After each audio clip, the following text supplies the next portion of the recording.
राधे राधे भक्त जनों, आज आप सुनेंगे चोखा मेला जी की कहानी। प्रभु ने उनकी गोद में बैठकर केले खाया। चोखा मेला जी महाराष्ट्र के एक गिरहस्थ संत थे। वो बड़ी मेहनत से गृह निर्माण कार्य से जो धन मिलता था उसे गुजारा करते थे। तो उनके पास कुछ ही रुपये होते थे। एक दिन वो अपने घर के ठाकुर जी की सेवा के लिए सब्जी लेने जा रहे थे। उन्होंने देखा बाजार में बहुत बड़े बड़े केले रखे हुए थे।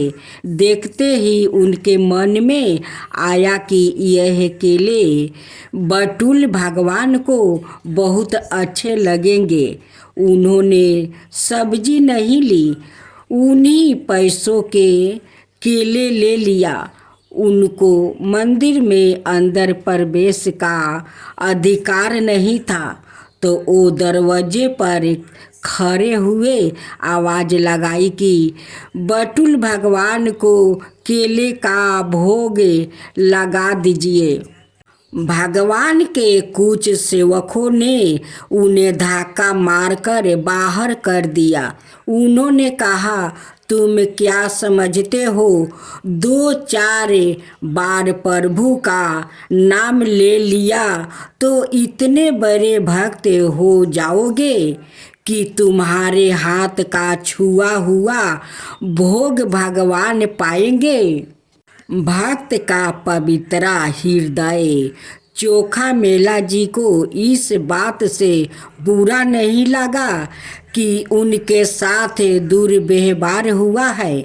वो एकांत में जाकर प्रभु से बात करने लगे कि मेरा अपमान हुआ है। इस बात का मुझे कोई दुख नहीं है, लेकिन आपने ऐसा क्यों किया? मेरे हृदय में अपने ही प्रेरणा की और फल देकर मेरे मन में आया कि आप खाना चाहते हैं, तो मैं आपके लिए केले लेकर आया। मुझे ऐसी जगह पैदा ही क्यों किया जहाँ की सेवा आपको पसंद नहीं है? आप तो सब कुछ कर सकते थे ना। उसके बाद फिर आपने केले खाने की चाह प्रकट क्यों किया? यदि आप ऐसा ही चाहते हैं तो फिर मैं इस शरीर को राख कर क्या करूँगा, क्योंकि यह शरीर आपकी सेवा के योग नहीं है। आज से मेरा अन्न जल बंद और अब मैं इस शरीर को त्याग दूंगा। उन्होंने अपनी कुटिया का दरवाज़ा बंद कर लिया और निश्चय कर लिया कि इस शरीर में ना जल डालेंगे और ना ही अन्न डालेंगे। ठाकुर जी सवाए चल कर आए चोखा मेला जी की घर।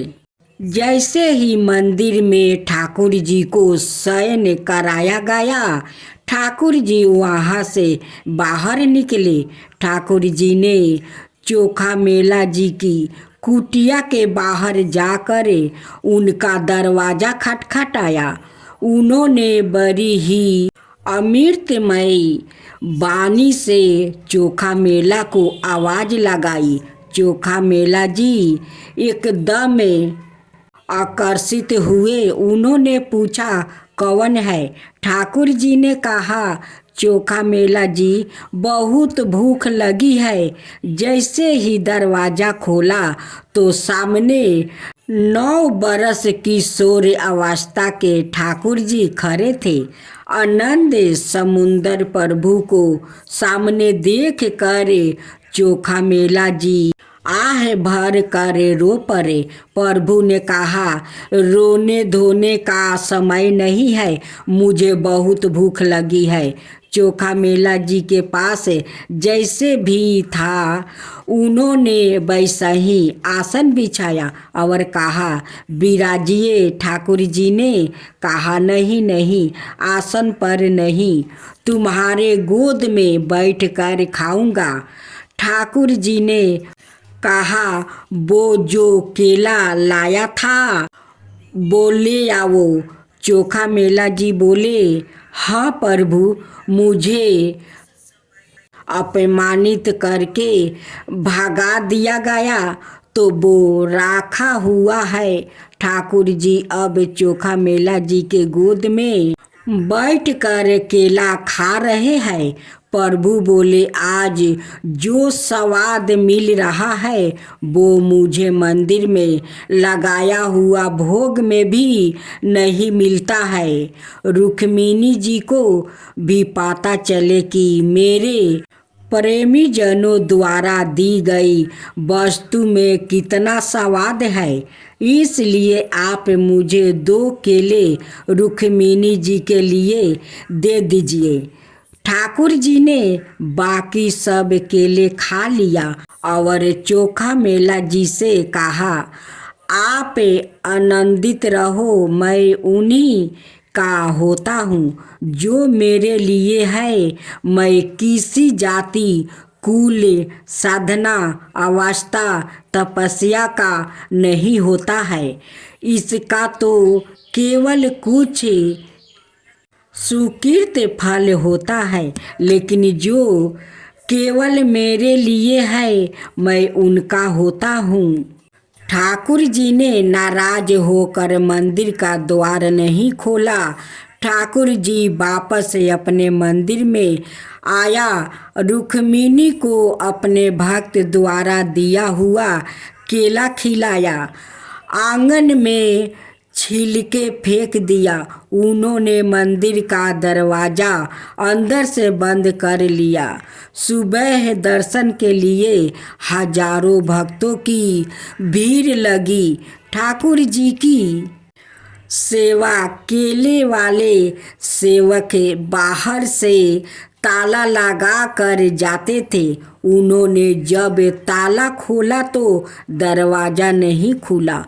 सब बहुत परेशान हो गया और रोने लगे। पुजारियों ने प्रभु से प्रार्थना की कि प्रभु, कोई अपराध हो गया है क्या? ठाकुर जी ने कहा, यह दरवाज़ा तभी खुलेगा जब आप सब चोखे मेले जी को लेकर आएंगे और वो दरवाज़ा खोलने के लिए कहेंगे। निज सेवकों ने कहा, प्रभु, हम अभी जाते हैं। ठाकुर जी ने कहा, ऐसे नहीं, पालकी लेकर जाओ। चोखा मेला जी को पालकी में बैठा कर लाओ। वो धन है तो सादा वो पालकी में ना बैठे। आप उनके चरणों पकड़ना, प्रार्थना करना, लेकिन उनको पालकी में ही बैठा कर लाना। पालकी में बैठ कर आया चोखा मेला जी। ठाकुर जी अपने सेवकों के जीवन आधार थे। वो पालकी लेकर चोखा मेला जी को लेने के लिए भागे। सब लोगों को नहीं है आश्चर्यचकित हो रहे हैं कि कल मंदिर के दरवाजे से जिसको धक्का दिया गया था, आज उसे ही भगवान के सेवक पालकी में लेने जा रहे हैं। जैसे ही सेवकों ने पालकी में बैठाकर मंदिर चलने की बात की तो चोखा मेला जी तो सष्टे तंग लेट गया। उन्होंने कहा, मैं इस योग नहीं हूँ। सेवकों ने उनका चरण पकड़ लिया कि अब आप और मत छुपाइए, हम जान गए हैं कि आप किसी कोटि के महान भक्त हैं। उन्होंने जबरदस्ती चोखा मेला जी को पालकी में बैठाया और इनकी जयकारा करते हुए उन्हें मंदिर में लाया गया। मंदिर में जाते ही चोखा मेला जी ने आंसू बहाते हुए प्रभु से प्रार्थना की। उन्होंने कहा, प्रभु बस करो, अब तो दरवाज़ा खोल दो। इसके बाद तत्काल मंदिर के दरवाज़ा खुल गया। चोखा मेला जी की एक छोटी सी सेवा ने चमत्कार प्रकट कर दिया। यदि हम आठों पहर प्रभु की भक्ति करेंगे तो कैसा जीवन होगा, आप सवाए विचार करके देखें। राधे राधे भक्तजनों, अब आप सुने प्रसाद की महिमा, भक्त अंगद जी की कहानी। कभी भी ऐसा आहार ग्रहण ना करे जो भगवान को भोग ना लगाया गया हो। जो भोजन भगवान को भोग लगाया गया है वही प्रसाद रूप में ग्रहण करे। एक भक्त हुए हैं जिनका नाम अंगद जी था। वैसे तो वो स्वभाव से पहले नासिक प्रवृत्ति के थे, लेकिन उनकी पत्नी भगवान की भक्त थी। उनके महके में संतों की सेवा होती रहती थी। वो वहाँ उनके गुरुदेव के उपदेश सुनने को मिलते थे। विवाह के बाद जब वो अंगद जी के साथ ससुराल आया तो देखा कि वहाँ राज वैभव तो था, लेकिन ना किसी संत का दर्शन संभव था और ना किसी संत का आना जाना, ना भगवत चर्चा होती थी और ना ही सत्संग। रानी की व्याकुलता और संतों का आमंत्रण। रानी बहुत व्याकुल हो गई। उन्हें महके में रोज संतों का उचित मिलता था। शत्रुदेव भगवान के दर्शन होते रहते थे, लेकिन यहाँ भक्ति का कोई भी वातावरण नहीं था। हालांकि अंगद जी की एक विशेषता थी, वो अपनी पत्नी को भगवत भक्त बनाकर बहुत श्रद्धा करते थे और उनके भक्ति मार्ग में कोई विरोध नहीं करते थे। लेकिन सवाए ना तो भक्ति का आचरण करते थे और ना संत महात्माओं के प्रति कोई श्रद्धा रखते थे और ना ही भगवान की आराधना करते थे। काफ़ी दिनों तक संतों के दर्शन ना होने के कारण रानी अत्यंत व्याकुल हो गई। उन्होंने अपने महके पत्र लिखकर प्रार्थना की कि शत्रुदेव भगवान से निवेदन करे कि कृपा करके एक बार यहाँ पधारे और दर्शन दे, क्योंकि मैं यहाँ से बाहर नहीं जा सकती और मेरे पति संतों के प्रति श्रद्धा भावना नहीं है। जब महके के परिवार ने गुरुदेव से प्रार्थना की तो वो गुरु नामाये होने के कारण आने के लिए सहमत हो गया। गुरुदेव के आगमन से रानी अत्यंत हर्षित हो गई। उन्होंने चरण मृत ग्रहण किया, आरती उतारी, भोग अर्पित किया और गुरुदेव को आसन पर विराजमान किया। फिर वो धीरे धीरे उनके चरणों दबाने लगी। इतने में अंगद जी वहाँ आ गया और अपनी रानी को किसी संत के चरण पकड़े हुए देखा। यह दृश्य देख कर वो क्रोधित हो गया और संत भगवान से बिगड़ने लगे। रानी के तो होश उड़ गया। इतनी प्रार्थना के बाद गुरुदेव सवाए पधारे थे और अब उनके पति ही उनका अपमान कर रहे थे, लेकिन गुरुदेव ने रानी की ओर देख कर शांत रहने का संकेत दिया। फिर उठे और वहाँ से चल गए। रानी की प्रतिज्ञा और अंकत जी का परिवर्तन। रानी ने दृढ़ संकल्प लेते हुए कहा, अब मैं अपना जीवन नहीं रखूंगी। जब मेरे गुरुदेव भगवान का अपमान हो गया तो ना मैं तुम्हारा स्पर्श करूंगी और ना तुमसे कोई बात लप करूंगी, ना ही तुम्हारे घर का अन्न जल ग्रहण करूंगी। मैं अपने शरीर को नष्ट कर दूंगी, क्योंकि मेरे ही बुलाने पर मेरे गुरुदेव का अपमान हुआ है। अंकत जी अपनी पत्नी पर अत्यंत आसक्त थे। उनकी यह प्रतिज्ञा सुनकर उनका हृदय व्याकुल हो उठा। उन्होंने भी अन्न जल का त्याग कर दिया। जब कई दिन बीत गया तो वो अपनी पत्नी के चरण पकड़कर बोले, तुम जानती हो कि मैं तुम्हारे बिना नहीं जी सकता।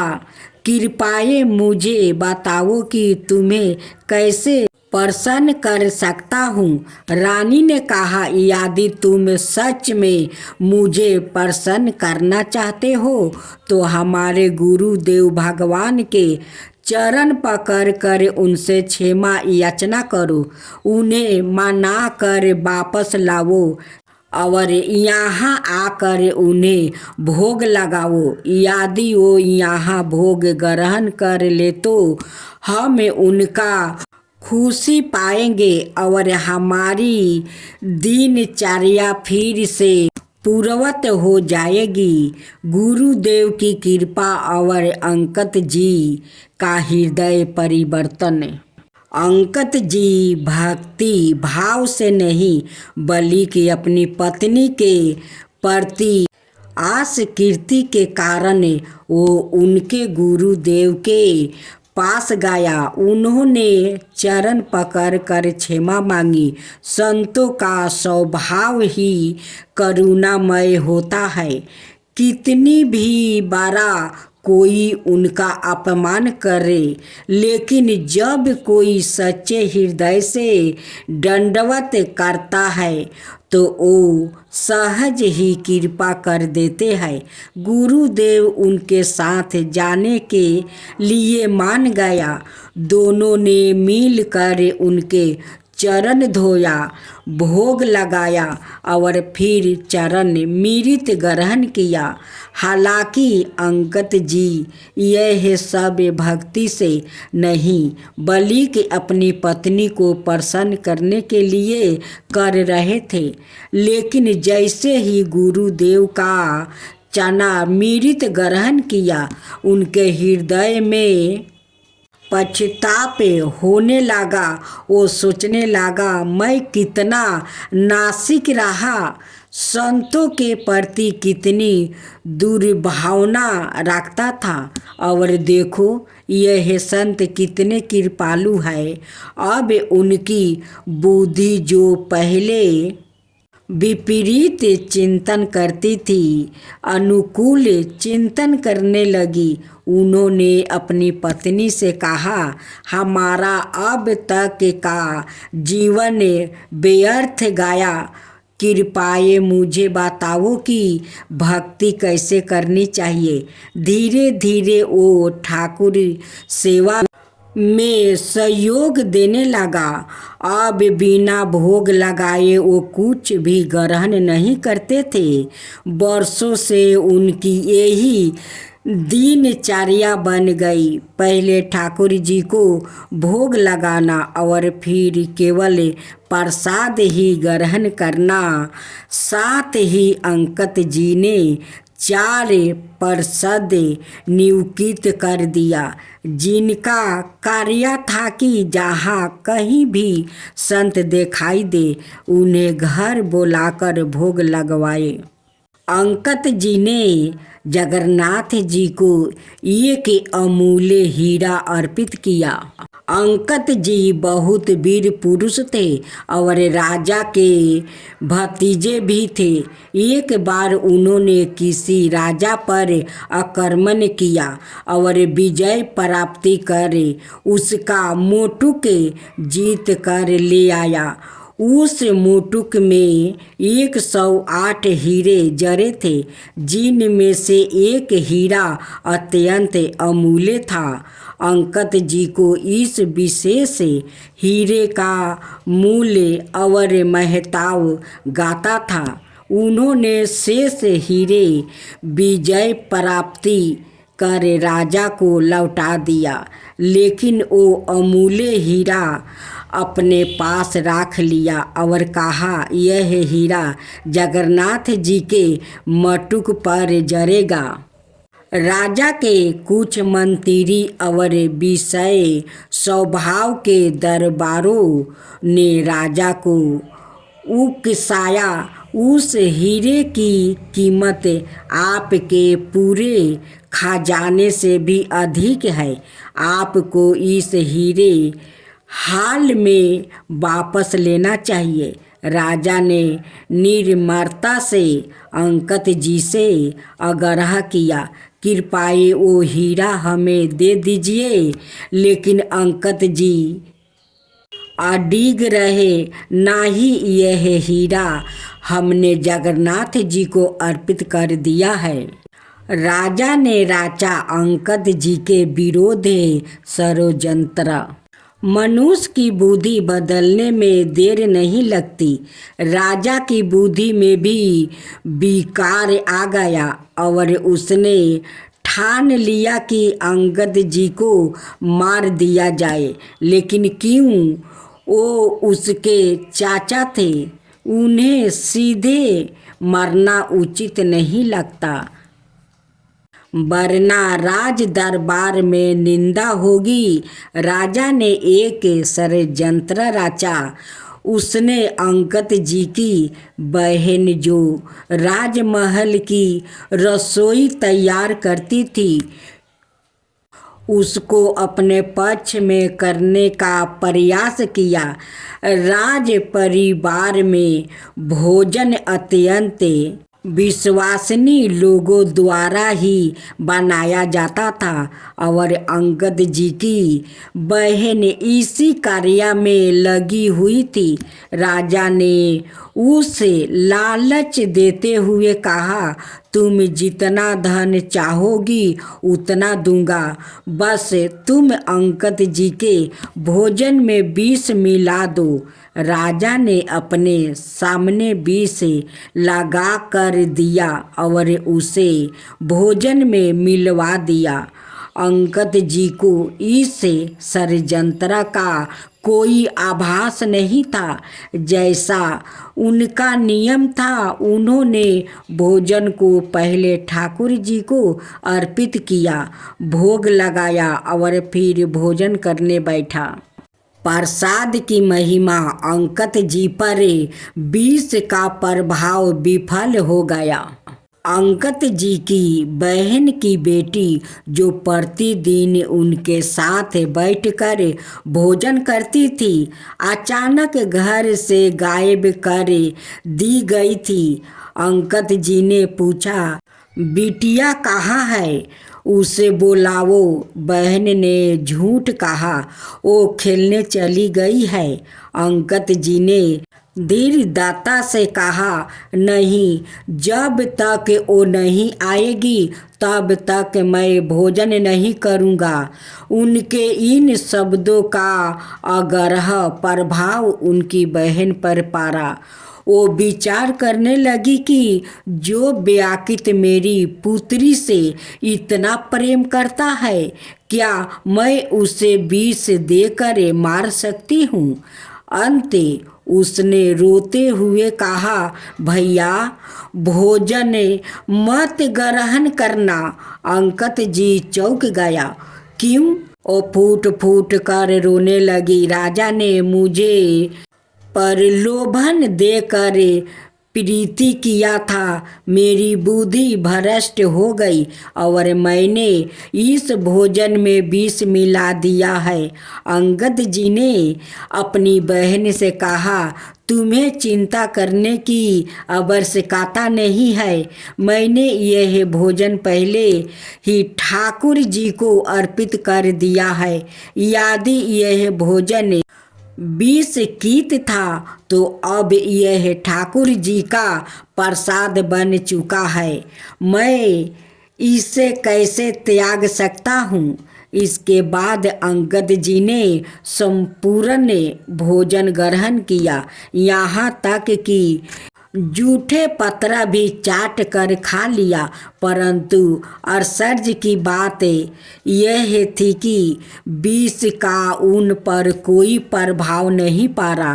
वो तुरंत स्वस्थ और सुरक्षित रहे, जैसे कुछ हुआ ही नहीं हो। पूजिया पंडित गाया, प्रसाद जी महाराज कहते हैं, अर्पित किए बिना भोजन कभी मत ग्रहण करो।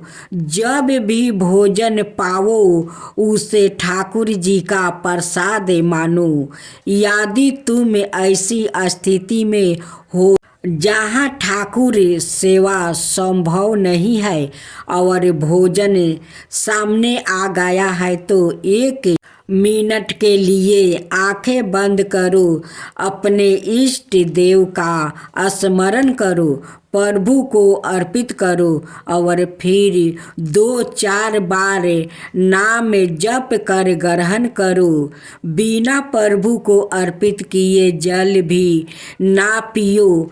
ऐसा करने से आपकी बुद्धि शुद्ध और निर्मल हो जाएगी।